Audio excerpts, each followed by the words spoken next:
প্রতিদিনের মতো আবার একটা নতুন ব্লগ নিয়ে চলে এসেছি। আজ জামাই ষষ্ঠী উপলক্ষে ছোট্ট করে ঘরোয়া আয়োজন করেছি। তো মা আজকে বলেছে বাবাকে আজকে ছোট্ট করে ঘরোয়া আয়োজনভাবে রান্না করে খাওয়াবে। তো মা খাসির মাংসটা ধুয়ে নিচ্ছে আর কাতলা মাছের পেটিগুলো ধুয়ে নিচ্ছে। ধুয়ে নিয়ে তারপরে এখন নুন হলুদ মাখাচ্ছি মাছে। তো মাছটা মাখানোর পর তারপরে কড়াইতে মাছগুলো একে একে ছেড়ে দিয়েছি। তো মাছগুলো এখন ভাজা চলছে, তারপরে মাছগুলো তুলে নেব। আজ এই রেসিপিটা করব দই দিয়ে, কোনো আলু চলবে না এটাতে, পুরো মাখা মাখা করে দই দিয়ে রান্না করব। কালো জিরে ফোড়ন দিয়ে দই দিয়ে রান্না করব। তো এটা রুই দই বলবো না কী বলবো রেসিপি আমি নিজেও জানি না। তো আমার মাথায় যেটা আসলো আমি সেটাই করলাম। তো আমার খুবই ভালো লাগে এইরকমভাবে রান্না করে খেতে। তো তোমরা দেখতে থাকো, কতটা সিম্পল রান্না এটা, আর খুবই ভালো খেতে হয় এই জিনিসটা। তো প্রথমেই আমি দিয়ে দিয়েছি কড়াইতে তেজপাতা, কালো জিরে ফোড়নে, তারপরে দিয়েছি পেঁয়াজ অনেকটা, একটা গোটা পেঁয়াজ, বড় পেঁয়াজের একটা গোটা পেঁয়াজ, মানে পুরোটাই চলে যাবে ভাজাতে। তো এটা ভাজা ভাজা হওয়ার পরে একটু নরম হয়ে আসার পরে তারপরে দিয়ে দেবে আদা রসুন বেটে রাখা, এর মধ্যে লঙ্কাও দিয়েছি, বেটে দিয়েছি। তো এটা ভাজা ভাজা হওয়ার পরে তারপরে দিয়েছি কুচি করে রাখা টমেটো। এই টমেটোটাকে ভালো করে ভাজার পরে তারপরে একটু হালকা একটু জল দিয়ে জিনিসটাকে নরম করে নেব। এইভাবে আমার রান্না আজকে মোটামুটি চলছে। তো কাদের বাড়িতে কি রান্না হলো না হলো কমেন্টে জানিও। তো আমার এই ভিডিওগুলো, ছোট ছোট ভিডিও কার কীরকম দেখতে ভালো লাগে কমেন্টে জানিও। তারপরে আমি মাছের মধ্যে দিয়ে দিচ্ছি নুন হলুদ, কোনো জিরের গুঁড়ো দিইনি এটাতে। তো এইভাবেই রান্নাগুলো করলাম।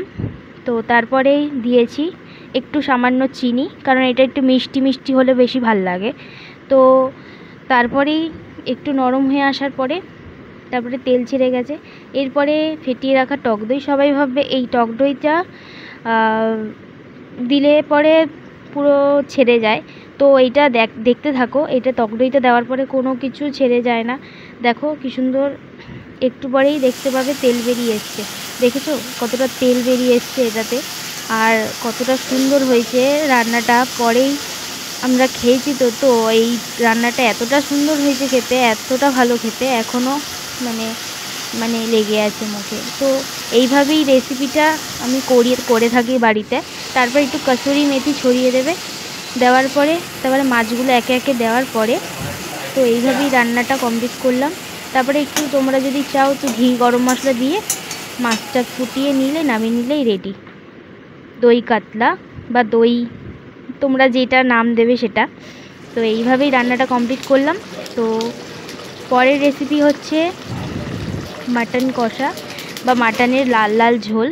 তো এইভাবে মাটনের প্রথমেই আমি দিয়ে দিচ্ছি নুন 1 চামচের মতো, তারপরে দিয়েছি হলুদ 1 চামচের মতো, তারপরে দিয়েছি ধনের গুঁড়ো 1 চামচের মতো, দেওয়ার পরে দিয়েছি সর্ষের তেল। এটা দেওয়ার পরে তারপরে দিয়েছি আদা বাটা, রসুন বাটা, এটা অনেকটাই দিতে হবে। তো এটা দেওয়ার পরে তারপরে পেঁয়াজ কুচি করে দিয়ে দিয়েছি। তো এটা মা ভালো করে মশলাটাকে মাখিয়ে নিচ্ছে ফার্স্টে। নেওয়ার পরে তারপরে আমি এদিকে আলুটা ভালো করে নুন আর হলুদ দিয়ে ভালো করে মাখিয়ে নিয়েছি। তারপরে কড়াইতে তেলগুলো গরম করতে দিয়ে আলুগুলো একটা করে ছেড়ে দিয়েছি। আলুগুলো যতক্ষণ না লাল লাল হচ্ছে, দেখো আলুগুলো এরকম লাল হওয়া দরকার। তো আমি এইভাবেই রান্নাটা করলাম।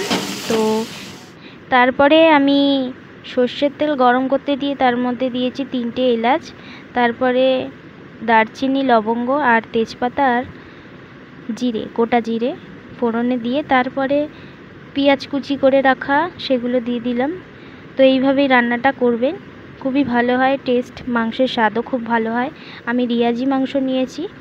তো এইভাবেই পেঁয়াজগুলো ভালো করে ভাজা ভাজা হওয়ার পরে একটু লাল লাল যতক্ষণ না হচ্ছে, তারপরে দিয়ে দেবে টমেটো কুচি। এটা দেওয়ার পরে তারপরে দিয়েছি, তারপরে একটুখানি নাড়াচাড়া করার পরে তারপরে দিয়েছি পুরো মাটনটা যেটা ম্যারিনেশন করে রাখা হয়েছিল সেইটা পুরোটা দিয়ে দিয়েছি।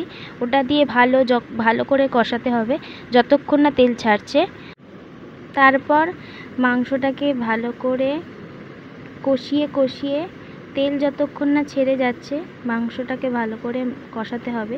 আমি মাঝখানে একটু ঢেকে কষিয়েছিলাম, কারণ মাংসটা মানে ঢেকে করলে জিনিসটা ভালোভাবে হয় আর সফট হয় মাংস। আমি তারপরে এমনিতেও প্রেশার কুকারে দিয়েছিলাম, তো এইভাবে আমি মাংসটা করে থাকি সব সময়। তো এইভাবেই রান্নাটা করছি। তারপরে দেখো কতটা সুন্দর কালার চলে এসেছে মাংসতে। এইভাবে আমি অনেকক্ষণ ধরে কষিয়েছি। তো এইভাবে আমি রান্না করে থাকি। আমার রান্না এইভাবেই চলছে।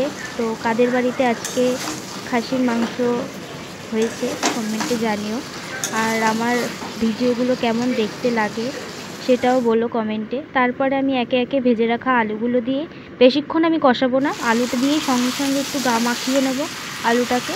তারপরে আমি প্রেশার কুকারে দিয়ে দেবো। আমি একটুখানি গরম জল বসিয়েছি, কারণ প্রেশার কুকারে দেবো তো এবারে একটু হালকা ওই কড়াইতেই গরম জলটা দিয়েছি। তো দিয়ে প্রেশার কুকারে ঢেলে দিয়েছি। তারপরে আমি ঢাকা চাপা দিয়ে মাংসটা আমি 5টা সিটি দেওয়ার পরে তারপরে মনে হলো না, এটাতে 8খানা সিটি মারতে হবে। তারপরে সিটি দিয়ে নামিয়ে নিয়েই রেডি। তারপরে একটু গরম মশলা ছড়িয়ে দিলেই পুরো রেডি রবিবারের স্পেশাল আর জামাই ষষ্ঠী স্পেশাল লাল মাটনের ঝোল। তারপরে একটু মাছটা দেখালাম। আর আমার বাবা যে খাচ্ছে, তো ওইটার একটু তোমাদের কাছে তুলে ধরলাম। এই ছোট মুহূর্তগুলো তোমাদের কাছে না তুলে ধরলে তো আমার মনটাই ভরে না। তো এইভাবেই আজকের জামাই ষষ্ঠী স্পেশাল চলতে থাকলো। তো আমি আমার এইভাবেই খাওয়া দাওয়াটা কমপ্লিট করলাম। আমার খাওয়াটা আমি প্রথমেই আমি খেয়ে নিয়েছি বেগুন ভাজা দিয়ে, তারপরে খেয়েছি ডাল দিয়ে। তো এইভাবেই আমার জামাই ষষ্ঠী আমার বাবা মা সবাইকে নিয়ে কাটলাম। তো তোমাদের এই ভিডিওটা কেমন লাগলো, কে কোথা থেকে আমার ভিডিওগুলো দেখছো, আর কেন তো তোমরা সাবস্ক্রাইব করছো না আমি বুঝতে পারছি না। তো সাবস্ক্রাইবটা করো প্লিজ, আর আমার পাশে থাকো, আর আমার পাশে থেকে আমাকে সাপোর্ট করো। আমি আরও নতুন ভিডিও আনার চেষ্টা করব, তোমাদের জন্যই তো সব করা। তো তোমরা পাশে না থাকলে আমার সাপোর্টটা পাবো না। তো এইবারই আমি মাছ দিয়ে খেয়ে নিচ্ছি। মাছটা খুবই ফ্রেশ ছিল আর খুবই ভালো ছিল মাছটা। আর বাবাও খেয়ে বলেছে খুব সুন্দর হয়েছিল রান্নাটা। তো আমি খেয়ে নিয়েছি। নিজের রান্না তো নিজে খেয়ে প্রশংসা করতে পারবো না, তো জাস্ট আমি খেয়ে বললাম। আমি মনে বলি যে যেই খাক রান্নাটা যেন তৃপ্তিভাবে করে খাক, এটাই হচ্ছে কথা। তারপরে মাটনটা খেয়ে নিলাম। তো মাটনটাও কতটা সফট হয়েছে দেখো। আর মাটনটা এইভাবে তোমরা বাড়িতে রান্না করবে, এটাও খুব সুন্দর হয়। এইভাবে কারা করে খেয়েছো তারাও কমেন্টে জানিও, আর যারা করোনি এইভাবে করে খাবে, খুবই ভালো হয়। আর পাশে থাকো, বেল আইকনটা ক্লিক করো। আর সবাই ভালো থেকো, সাবধানে থেকো। আর কার কিরম জামাই ষষ্ঠী কাটলো আর সেটা কমেন্টে জানিও। আজ টাটা, আবার নতুন একটা ব্লগ নিয়ে ফিরে আসবো তোমাদের কাছে। আর মিষ্টি খেয়ে খাওয়াটা কমপ্লিট করলাম। Tata, bye bye, take care.